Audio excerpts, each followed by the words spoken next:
And again, welcome. Thanks. Thank you, Kali. Cristian joined the PhD program in biology in 2015, and to my delight, joined my lab soon after. During his 5 years in my lab, 5 years or so, he's trained multiple master's and undergraduate students, and this training has led to their authorship on multiple publications, including one that was accepted today. As a TA of diverse courses during that time also, he was praised by his students and by instructors alike for being knowledgeable and personable. He's provided leadership for our new Center for Microbial Dynamics and Infection and helped plan and initiate our successful weekly seminar series. And in my lab, his drive and attention to detail have led to important discoveries that have opened up new directions for my group and for the field. We're delighted that Cristian has been selected for this prestigious award. And with that, I'm going to let Cristian take it away. Thank you so much for that wonderful introduction. So I will be turning off my video when presenting just to ensure that the bandwidth is preserved and I have the optimum presentation.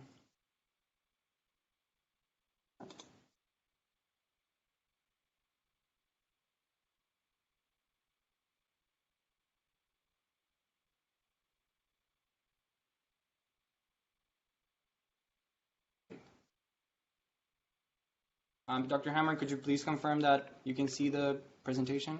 I can. Great.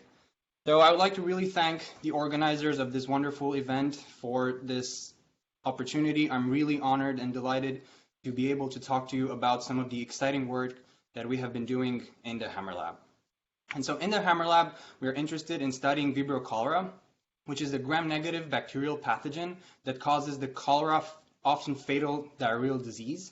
And so in countries where proper water sanitation systems are lacking, people often come into contact with contaminated water and they can ingest the pathogen. When they do so, Vibrio cholera gets into the small intestine, multiplies to very high numbers, and causes a severe diarrheal disease, which leads to the excretion of 10 to 20 liters of water per day. And this can be really fatal and can affect people in multiple ways, including severe dehydration. And so, even though cholera is known as a really scary pathogen, it is actually a common microbe in marine ecosystems where it is often found in polymicrobial communities where it encounters other cells and competes for resources and space. Cholera is often found in copepods and fish, which serve as reservoirs for the transmission of the pathogen into humans, where it causes the cholera disease.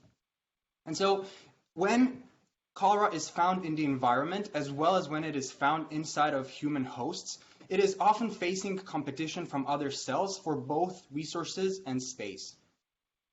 To compete against other cells, cholera uses multiple mechanisms, including the type 6 secretion system, which is a contact-dependent weapon that killer cells like cholera use to stab nearby target cells and deliver toxic proteins, depicted here with red circles, which eventually lead to this target cell lysing.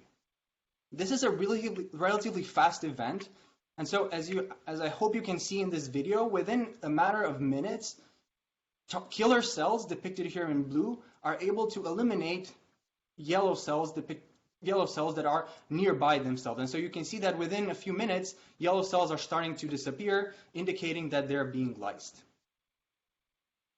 The type 6 secretion system resembles a macromolecular harpoon that is composed of multiple proteins, and all those proteins facilitate the excretion of red effector toxins into the target cells.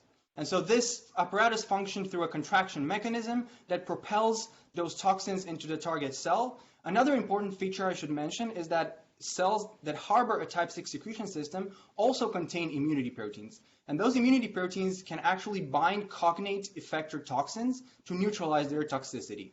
This prevents cells from self-intoxicating themselves. And so in all Vibrio cholera isolates that have been so far sequenced, genes coding for type 6 secretion system components are found on a large cluster, which encodes structural and regulatory genes, as well as a toxin and an immunity protein. However, genes are also distributed across several auxiliary clusters, named auxiliary cluster 1, AUX1, AUX2, and AUX3. Those clusters contained additional structural genes, but they also diversified the killing mechanisms that this apparatus type 6 secretion system uses to kill target cell. And so all the toxins found on auxiliary clusters 1, 2, and 3 have distinct biochemical activities that target specific components of the target cell. Our lab sequenced a diverse set of Vibrio cholerae isolates and developed the bioinformatic tools to probe if other auxiliary clusters are found within those Vibrio cholerae isolates. And what we found was that indeed there were 2 new clusters that have not been previously described, which we named auxiliary cluster 4 and auxiliary cluster 5. And so I will be talking in my first part about those 2 clusters. And then I will shift a little bit gears into talking about a story that has developed on the target side of events. But first, I want to tell you about the cool story about the AUX5 cluster.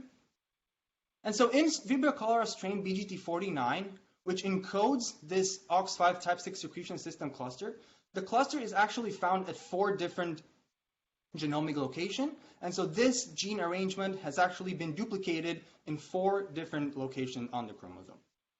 And so to investigate this cluster, the first question that I asked was if the predicted toxin, which we called TLEV1, actually has toxicity and is a type 6 secretion system toxin. To first examine this toxin, I used predictor software in order to see if it looks like anything else that has been previously described. And what I observed was that 3D tertiary structure prediction models, including FIRE2, predict that TLEV1 is remarkably similar on a structural level to TLE1, which is a Pseudomonas aeruginosa lipase whose crystal structure has been studied. And so I really wanted to see if the protein was actually toxic to E. coli cells. And what I did is I cloned this protein in E. coli cells. So now I tricked the E. coli cells to create this putative toxin within themselves. The toxin was cloned with a TAT sequence in front of them. And what this TAT sequence does is it directs the protein into the periplasm of E. coli cells. I also cloned this gene under the control of a PBAD promoter. And what this does is when I add arabinose, which is a sugar, to cells, cells will produce this toxin in large quantities. And so what you see here are E. coli cells, and what you see are here dilutions of E. coli cells. Those are the most concentrated, and then tenfold dilutions going all the way to the end of E. coli cells that have been spotted on either plates that contain arabinose to induce the protein, or plates that contain glucose to repress the protein. And what I observed was that when cells, E. coli cells, express the periplasmic version of TLEV1, they have severe toxicity, and so almost no E. coli cells are recovered, as compared to cells that only express a plasmid control. When cells express the cytoplasmic version of TLEV1 without a TAT tag, I saw that E. coli cells also had moderate toxicity, but it was not as profound as the one we observed when the cells expressed the periplasmic version. On glucose, where the protein was repressed, none of the cells had any kind of toxicity. And so this was great, and we showed that this protein is actually toxic, but we hadn't really shown if this is a type 6 toxin that can be delivered by the apparatus. And so to test that, we actually do co-culture competitions, and you will see those throughout my talk. And so briefly what we do is we culture in monoculture killer cells and then target cells. We then mix them together. We let them fight for about 3 hours on the same plate. They come into contact. They're able to deliver toxins into the target cells. And then what we do is we kill off all the killer cells, and we select for the target cells which have an antibiotic resistance genes in order to count how many of those target cells survive the 3-hour co-culture. And so what we did is we had a killer strain, a Vibrio cholerae strain, and we competed it against a susceptible target strain to see if the AUX5 cluster is able to induce death in the target cell. And what we observed was that when the killer cell contained the AUX5 cluster, we saw an almost 5-log reduction in the number of surviving target cells compared to when cells had the AUX5 cluster, but did not have a type 6 secretion system. So they lacked a key component of the type 6 secretion system. Furthermore, if cells had the AUX5 cluster, had the type 6 secretion system active, but were lacking the TLEV1 toxin, they were also unable to reduce the target cells. And again, the difference was about 5 logs in the survival compared to when cells had a fully functional OX5A cluster. We also wanted to further examine those competitions. And to do that, we used confocal microscopy, and we co-cultured the 2 strains in the presence of propydium iodide. And so propydium iodide is a stain that is unable to pass cells with a compromised membrane, but can penetrate cells that have a damaged membrane and stain the DNA of those cells and exhibit really high fluorescence. And what we observed was that when the killer cells had the OX5A cluster, we observed that many of the target cells were being permeabilized, indicating that their membranes were ruptured. And so this is in accordance with our prediction that TLEV1 is a phospholipase, which can degrade the lipid membranes of target cells. However, when cells lacked the TLEV1 but had the OX5 cluster, we noticed almost no propydium iodide signal, indicating that the TLEV1, again, is able to permeabilize and disrupt the membranes of target cells.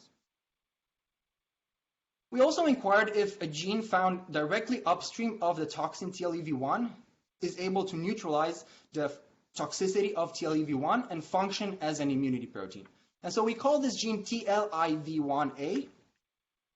And what we observed was that when we had E. coli cells expressing the periplasmic TLEV1, but also expressing the putative immunity protein, their survival was restored to almost the same levels as the controls.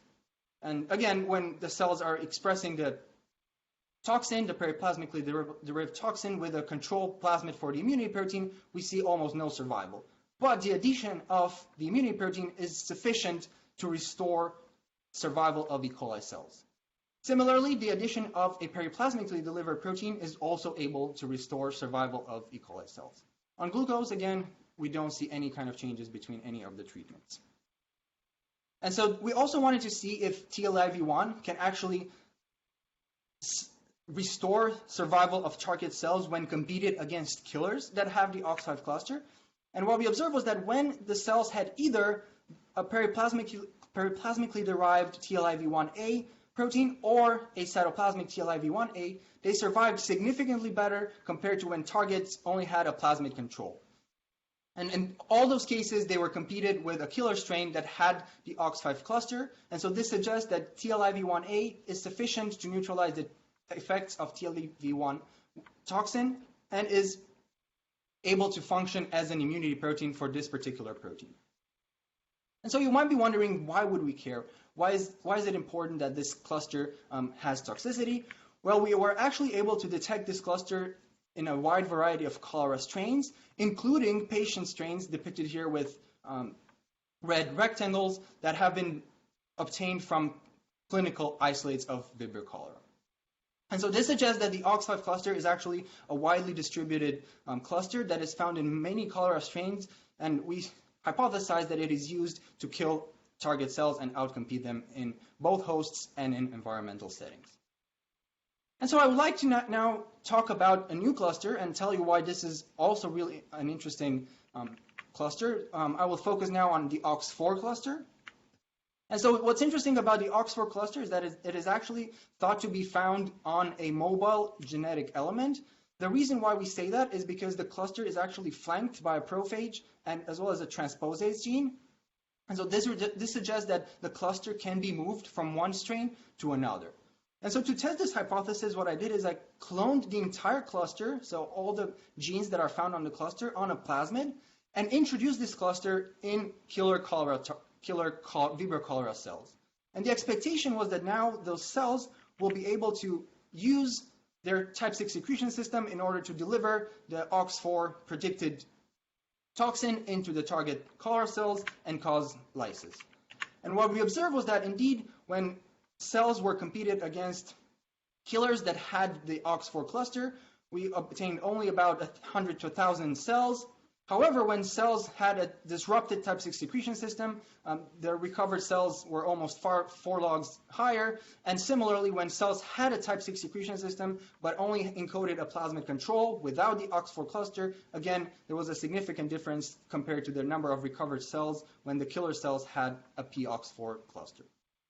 And so we really wanted, again, to dig more into what the OX4 cluster was doing. And we wanted to ask, what is exactly the function of TSE4 which is the toxin encoded within this gene cluster.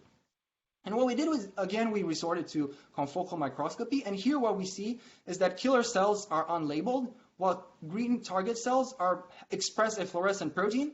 And so you can see that at hour 0, they're both found in about equal amounts. However, after about 3 hours, when killer cells contain a plasmid encoding the OX4 cluster, almost no green cells remain visible in the field of view. Additionally, we also added propydium iodide, this stain that is able to pass cells with a compromised membrane, and we observed that we saw a significant signal after 3 hours when killer cells contained the OX4 cluster. However, when killer cells contain only the plasmid control, green target cells were able to successfully replicate after 3 hours, and we observed significant patches, and we observed only minimal amounts of propydium iodide compared to when killer cells contain the OX4 cluster. And so this was great, but I really wanted to zoom in to the actual toxin and see what that toxin was doing. What was interesting about the toxin is that I tried to use multiple prediction software to actually get a hint of what it might be doing. However, BLAST or PsyBLAST searches did not yield any good results. They definitely identified homologs, but none of those homologs had any predicted functions. They were all hypothetical proteins. I also looked for conserved domains or motifs, but none of them actually seemed to be present in TSE4. I also used tertiary structure predictors, such as FIRE, Swiss model, or ITASR, but none of them actually gave any kind of model that would be indicative of a function for this particular protein. However, one of the software that actually gave me a hint was JPRED, which is a secondary structure prediction. And JPRED suggested that TSE4 might adopt a secondary structure that is similar to proteins that have an OMP-like domain. And so proteins with an OMP-like domain are actually found in many virulence factors, including porins from cells. And so this led me to speculate that TSE4 might be actually playing a role in permeabilizing target cells and somehow disrupting the membranes of those target cells. And so to test this hypothesis, I again cloned the protein in E. coli cells with a signal that directs the protein to the periplasm, similar to what I showed you previously. However, now what I did is I incubated those cells with propydium iodide. And what I observed was that when the cells expressed the TSE4 protein in the presence of an inducer molecule, they have a significantly higher level of propydium iodide signal as compared to when cells express the protein, but they are repressed in the presence of glucose. And so this really indicates that TSE4 is capable of inducing, of permeabilizing cells, of permeabilizing E. coli cells, even when expressed within themselves. I also wanted to see if TSE4 might have other effects on cells. And so to do that, I used a dye called DIOC2. And so DIOC2 has been used to measure cell membrane potentials. It is actually a dye that can accumulate inside cell and exhibit high green fluorescence. However, if cells have a healthy membrane potential, DIOC2 shifts its emission spectrum from green to red. Additionally, I also used a positive control for a disrupted membrane potential. So CCCP is known to disrupt cells when it is added into culture. And so this is how cells look under flow cytometry when they're treated with the Permian dye. When the cells express only a plasmid control, their red to green fluorescence ratio is about 5. However, when the cells are treated with the known positive control, CCCP, we see an almost twofold reduction in the amount of red-green fluorescent ratio in the population of cells.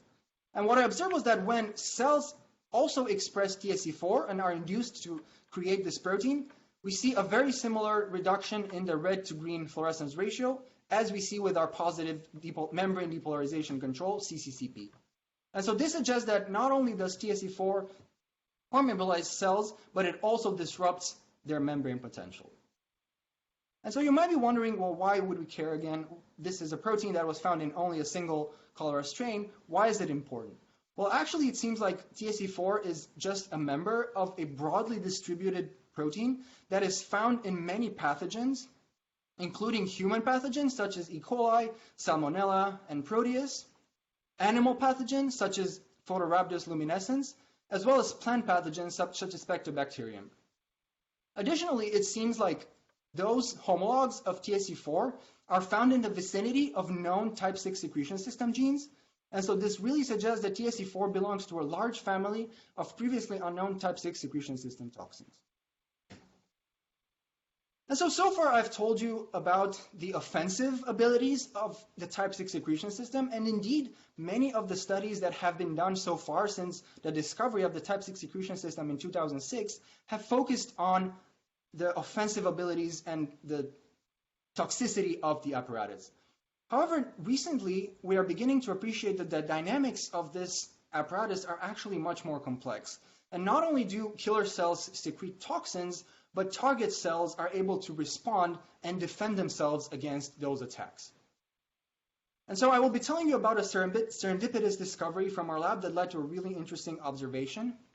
But first I would like to tell you that in the last few years, as I mentioned, many studies have come up which have shown that multiple stress responses inside target cells, such as acid responses, acid stress responses, or osmotic stress responses, as well as secretion of exopolysaccharides, are able to protect target cells against type 6 secretion system. However, none of those studies have actually looked at how environmental cues might be able to induce defense in the target cells. What we observed was that the addition of glucose to the media has a profound effect on the survival of target cells. And so far I have been telling you, I have not really mentioned the identity of the cholera target killer cells. However, in this particular experiment, the cholera cells that we use are C6706 star, which is a known patient isolate that is a clinical isolate that is known to cause disease in patients. The target cells in this case are E. coli MG1655, which is also a well-known E. coli patient strain. And what we observed was that when we co-cultured the E. coli MG1655 against cholera C6706, when the cholera C6706 is able to have a type 6 secretion system and is cultured in the presence of LB, the black bars, we obtain about 100 to 1,000 survival target cell. However, we see a massive increase in survival when we add 0.4% glucose to the medium, indicated here by LBG. And so we are able now to recover almost 1 million E. coli cells when grown in the presence of glucose. When the killer cholera cells cannot make a proper type 6 secretion system, the survival of E. coli cells is not affected. Similarly, the survival of killer cells either on LB or LBG is not affected. And so we really wanted to see if this survival was restricted to just a single E. coli isolate or if it was more broadly prevalent. And so to test that, we actually used 3 other E. coli human isolates. Both EcoR2 and HS are human commensal strain, while Nissl is a known probiotic strain that is actually commercialized in Europe. And what we found was that when E. coli, all of those E. coli cells are competed against cholera cells with a type 6 secretion system on glucose, LBG, we always observed a significant survival increase in the target cells in the presence of glucose. Also, when we competed killer cells against susceptible Vibrio cholera target cells or Aeromonas veronii cells, we also saw that glucose was able to confer a survival advantage, although the number of survived target cells was not as dramatic as with E. coli cells. And so we now wanted to ask if the identity of the killer cell is actually able to modify this outcome as well. And what we found was that another isolate of Vibrio cholera, when grown on LB and competed with E. coli MG1655, can successfully eliminate all cells. However, when grown on LBG, the survival is similar to that of C67, which I've previously shown. Interestingly, though, environmental isolates of Vibrio cholera are actually able to completely eliminate E. coli MG1655, even when grown in the presence of glucose.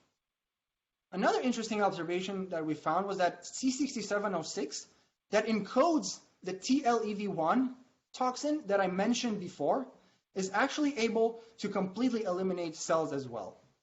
And so this really shows that glucose is able to increase the survival of target cells. However, cholera cells may have evolved different types of effectors in order to overcome this protection and still eliminate target cells. And so we next wanted to ask if maybe E. coli was secreting something in the medium when in the presence of glucose and is able to prevent cholera killer cells from killing them. And so to do that, we designed a polyculture experiment where we mixed together killer cells with both target E. coli as well as target susceptible cholera cells. And what we observed was that, as expected, E. coli cells survived much better in the presence of glucose as compared to simply LB.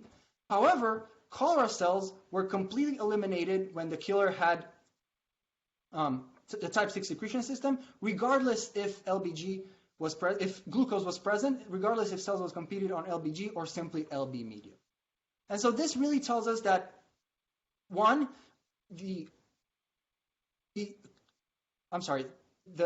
coli cells are not secreting a good because cholera cells, susceptible cholera cells, are still able to be successfully eliminated even in the presence of E. coli cells. And two, this survival is again dependent on the target strain. So we next asked if maybe glucose was somehow altering the spatial organization of those co-cultures. Maybe it was allowing E. coli cells to somehow escape those cultures. And to do that, we again resorted to confocal microscopy. And what we observed was that on LB, E. coli cells, depicted here as green, which express a fluorescent protein, were competed against cholera cells, which are depicted here as blue. And after 3 hours, there were almost no surviving E. coli cells. They were completely eliminated when grown in the presence of LB. However, when cells were grown in the presence of glucose, after 3 hours, we observed a large number of patches of E. coli cells that are still surviving even when co-cultured with killer cholera cells. And so this really told us that there was something intrinsic about the E. coli cells that was making them survive better on LBG as compared to just LB medium. And so the next question that we asked was, does glucose actually trigger a defensive response in E. coli? And so CRP is a known protein that is responsive to glucose levels. When cells are grown in the presence of low glucose, there are high levels of a molecule called cyclic AMP, and cyclic AMP can directly bind to CRP to activate this protein. And CRP is actually known to regulate almost half of the genome of E. coli cells to either activate or repress the transcription of genes. In the presence of high glucose, cyclic AMP levels are low, CRP is not activated and cannot either repress or activate those genes. And what we did is we actually integrated an antibiotic cassette, and we eliminated the CRP gene from target E. coli cells. And what we observed was that remarkably, even in the absence of glucose, cells that have a disrupted CRP gene have an almost 3-log increase in the survival when competed against cholera cells. When we complement those cells with a plasmid encoding CRP, we again restore susceptibility to type 6 attacks. However, when the cells with a disrupted CRP genes have a plasmid control, this is similar to cells that have a disrupted CRP. When killer cells express a type 6 secretion system, none of the numbers of surviving target cells are significant. We also used confocal microscopy, and we competed killer cholera cells again against E. coli cells that have a disruption in the CRP and are labeled with green. And we observed that again, after 3 hours, even in the absence of glucose, E. coli cells are still able to survive if they have a disruption in the CRP gene. We also wanted to ask if the CRP-mediated protection was consistent with what we observed in the glucose-induced protection. And what we observed was that when we co-cultured, again, both E. coli wild type as well as E. coli CRP cells with killer cholera cells, E. coli cells with a CRP disruption were able to survive just fine. However, wild type E. coli were completely eliminated when grown on LB.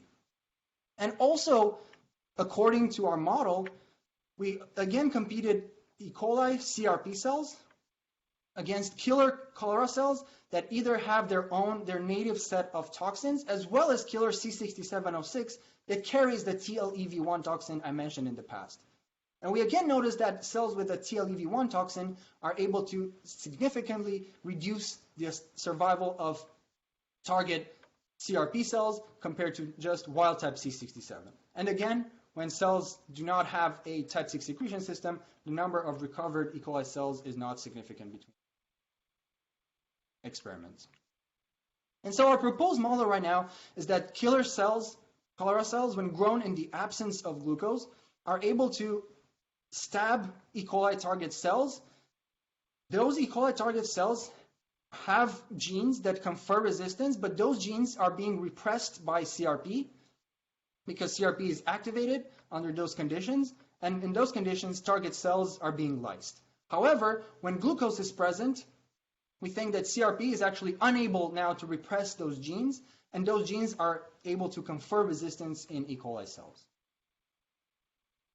And so in conclusion, I have told you that Vibrio cholera isolates employ a wide diversity of type 6 secretion system toxins.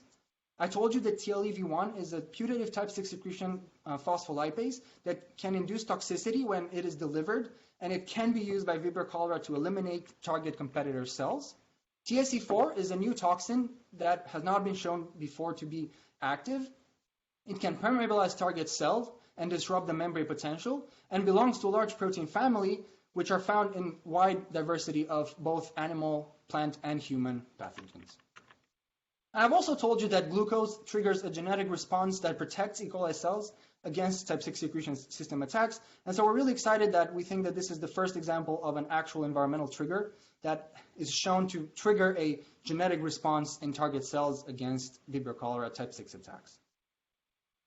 And so with that, I really want to acknowledge Dr. Hammer. He has been an amazing advisor that has been very supportive and has really helped me get through difficult moments and challenging times.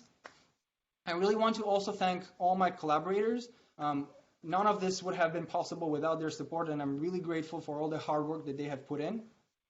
Dr. Lieberman has also been an amazing advisor. I have actually sat into their lab meetings, and I have been very welcomed into their lab meetings. I learned new techniques in their lab. Dr. Juncker has helped us a lot with confocal microscopy, as well as Gabby has also been always willing to help us. And Dr. King Jordan has helped us with a lot of the bioinformatic analysis that we've done. I also like to thank past members that have helped, as well as other members that have helped me troubleshoot my problems with flow cytometry. And with that, I would also like to thank you for your attention and for your time, and I'm really happy to answer any questions. Thank you. Awesome, Cristian. And maybe, Cristian, you